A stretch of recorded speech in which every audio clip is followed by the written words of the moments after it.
Warmest greetings to all of you. Welcome back to Craft Your Future, the channel dedicated to sharing knowledge for holistic personal growth through inspiring books. Today, Craft Your Future is excited to dive into the topic of effective self-learning through a renowned book titled Make It Stick.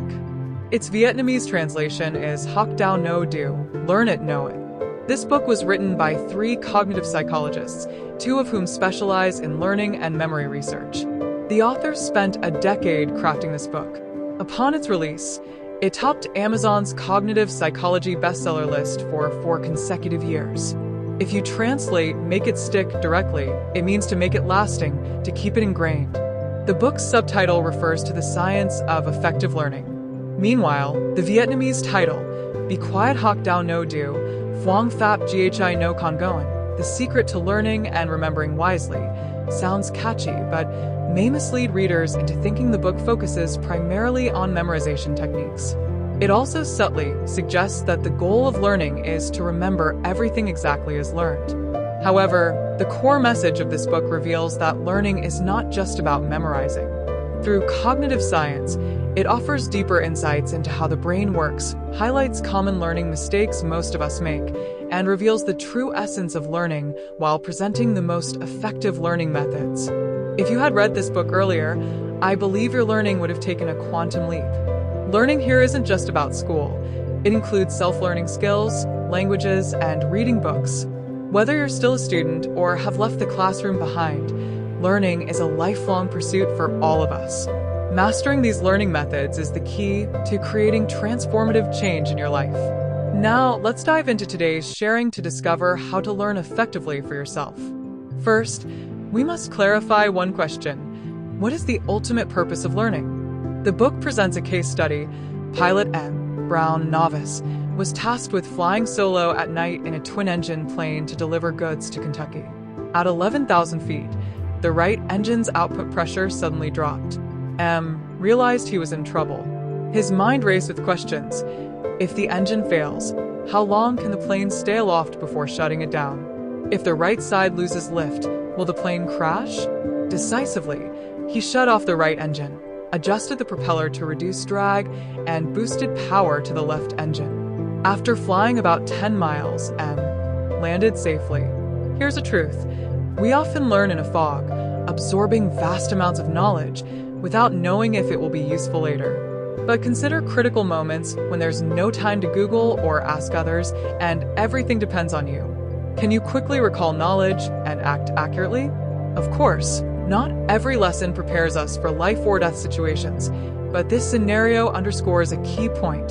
Turning knowledge and skills into natural reflexes is the crux of learning.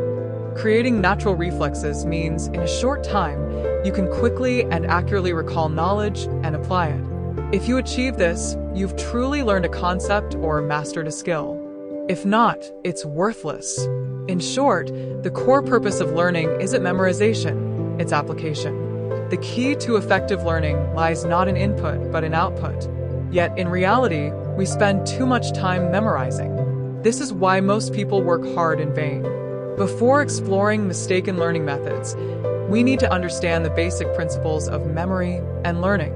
Learning, broadly speaking, is the journey from short-term to long-term memory. The model is input, retention, and output. At the input stage, knowledge entering the brain undergoes a process called encoding. Encoded knowledge forms a mental representation stored in the brain's neurons and neural pathways, creating what we call short-term memory. The next process, consolidation, follows. Short-term memory typically lasts from seconds to hours. A small portion of memories is processed by the hippocampus, selectively filtered, and undergoes changes. These can be retained, shielded from interference or damage from trauma, and become long-term memories. But long-term memory isn't permanent. It can last from days to decades. If a memory becomes unimportant, we'll eventually forget it. When we talk about memory, the first thing that comes to mind is Ebbinghaus's forgetting curve. 44% of content is remembered after 1 hour, 33% after 1 day, 28% after 2 days, and 21% after 31 days. We treat this as a compass, believing that constant repetition ensures we'll never forget. But in reality, our brain has limits, constantly clearing unimportant memories to make room for significant ones. How quickly we forget depends on how important something is to us. As mentioned in the book Exam Brain Science, through the video for methods to remember long and deep, to remember long term, we must trick the hippocampus into deeming an event highly important, allowing knowledge to enter long-term memory. However, in trying to trick the hippocampus, we've made methodological mistakes, causing learning to stall at input and consolidation without reaching application. So, what's our first mistake? We repeatedly read content to memorize it. A classic example is rote learning, whether silently in our heads or aloud. The authors point out that, after the first reading, reviewing after a time gap is useful, but repeatedly rereading in succession wastes time with minimal benefits. The second mistake, besides rereading to memorize, is a method many love: underlining, highlighting, and note-taking. Some take beautiful notes, using various colored pens and highlighters. Note that note-taking here isn't about writing your own thoughts, but copying everything the teacher says in class or jotting down book content while reading. Such note-taking and highlighting is a flawed learning method. Why? Because these methods don't challenge or strengthen the brain. On the contrary, focusing through repetition, highlighting, or other memorization strategies like flashcards or concept maps spectacularly fools our brains. On the surface, we think we've tricked the hippocampus into storing knowledge in long-term memory, but we're only deceiving ourselves. The truth is, our brains have something called metacognition, the ability to assess our own understanding and mastery. Focusing, repeating, and highlighting knowledge leads metacognition to misjudge, making us think we've mastered it. This misjudgment causes even the most diligent students to fall into two traps. First, they don't know their learning weaknesses or where to focus efforts to improve. Second, they favor methods that create an illusion of mastery.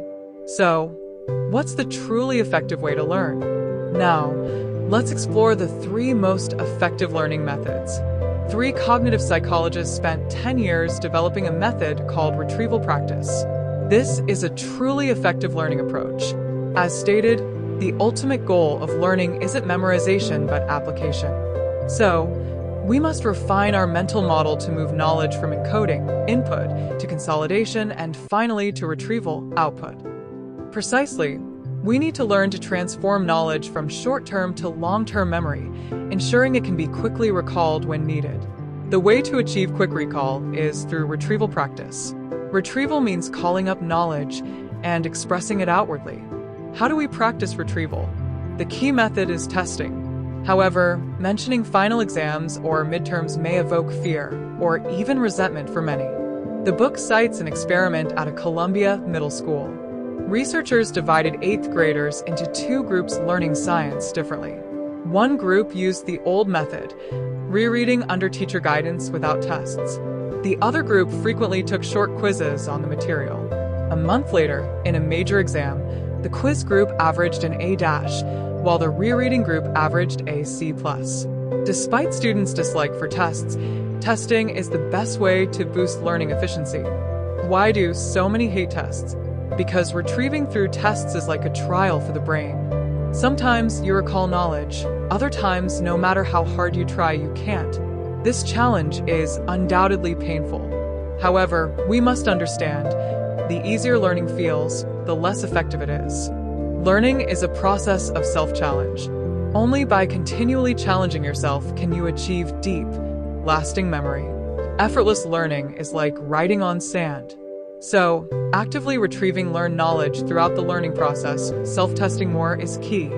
This raises a question: is more retrieval always better? A University of Washington professor teaching international political economy noticed many students skipping class. He introduced 9 surprise quizzes in one semester to address this, but disappointingly, many students dropped the course, unable to cope. In the next semester, he changed tactics. He announced quiz dates in advance, gradually increasing difficulty. The 9 quizzes, from easy to hard, tied to the course content. Surprisingly, students adapted well, and their learning outcomes improved significantly.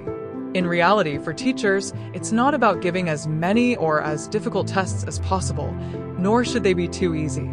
For students or self-learners, you can actively practice retrieval through these methods. First, after reading content, create a few broad questions, including subjective ones, to self-test.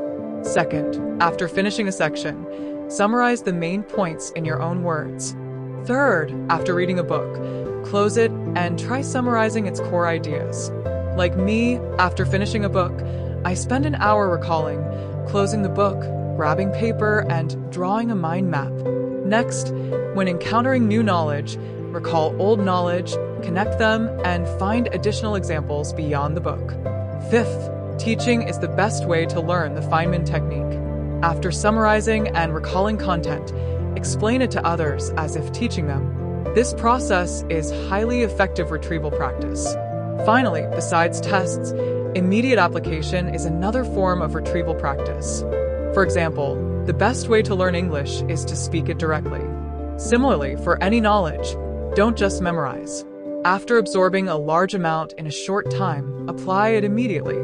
Once again, note, don't read and take notes or answer exercises simultaneously. This doesn't aid knowledge retrieval. The book also emphasizes that retrieval practice alone isn't enough. How do we enhance its effectiveness? The authors stress that simple retrieval is ineffective. We must create challenges for retrieval, meaning deliberate retrieval practice. How do we practice deliberately? The authors provide 4 approaches. First, spaced retrieval. A study selected 38 surgical resident doctors for 4 sessions on stitching small blood vessels. Half learned and practiced all content in 1 day. The other half spread the sessions over 4 weeks, 1 per week. A month later, researchers found that in every aspect, the weekly session group outperformed the 1-day group. This aligns with Ebbinghaus's forgetting curve. We need to retrieve old knowledge at spaced intervals, not cramming all retrieval tasks together, like cramming before exams. Those who've experienced it know, you barely study, cram a few days before the test, do well, but forget everything afterward. Spaced retrieval requires breaking tasks into small chunks. Retrieve a bit today, a bit tomorrow. For retrieval rhythm, refer to my previous video for methods to remember long and deep. The second method is interleaved retrieval. Many tend to study and review one topic in a single day. This isn't highly effective. An experiment had 2 groups of children throwing beanbags into a basket 3 feet away. One group always practiced at 3 feet. The other alternated between 2 and 4 feet, never 3. After 12 weeks, researchers found the 2 and 4 feet group outperformed the single position group in accuracy. I previously introduced the book Deliberate Practice, which emphasizes the 3F principle: focus, feedback, fix. You practice one thing at a time. But make it stick advances this, considered an upgraded version of deliberate practice, emphasizing interleaving different content and difficulty levels during retrieval. For example, in 1 day, study and retrieve one subject, then switch to another to shift your mindset. For language learning, vary practice difficulty, listen to simple dialogues interspersed with complex ones, or write short paragraphs alongside longer essays. Next, the third method, varied retrieval. An experiment taught 2 university student groups to calculate the volume of 4 rare geometric shapes, then assigned practice problems. One group solved problems by shape type. The other solved mixed problems. Initially, the single shape group achieved 89% accuracy, the mixed group only 60%. But in the final test a week later, the single shape group scored 20%, while the mixed group scored 63%. Interleaving problems early on creates obstacles, but significantly boosts final test results, improving by 215%. Varied retrieval may feel slower than focusing on one topic, but for mastering knowledge and long-term memory, it's far more effective. Varied retrieval sounds like interleaved retrieval, but it's not. Variety here means diversity within one task. For example, in basketball, don't practice one shot type or position. After a few shots, change styles, positions, and feel the differences to activate knowledge connections. Finally, repeated retrieval. Repetition is necessary, but not rote memorization. Repeat knowledge retrieval. Think of it this way. The best approach is regularly self-testing. Why do many excel in the second half of their senior year?